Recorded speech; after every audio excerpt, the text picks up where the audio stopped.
আসসালামু আলাইকুম বন্ধুরা, কী অবস্থা সবার, কেমন আছেন সবাই? আশা করি সবাই ভালো আছেন।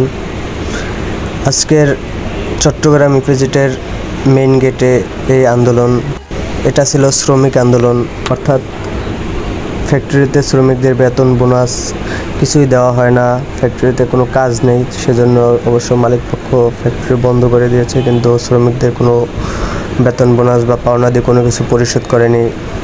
একজনের কাছে জিজ্ঞেস করেছিলাম, তিনি বললেন যে তাদেরকে চেক দিয়েছে, কিন্তু তাদের সেই চেকের ভিতরে কোনো টাকা ছিল না।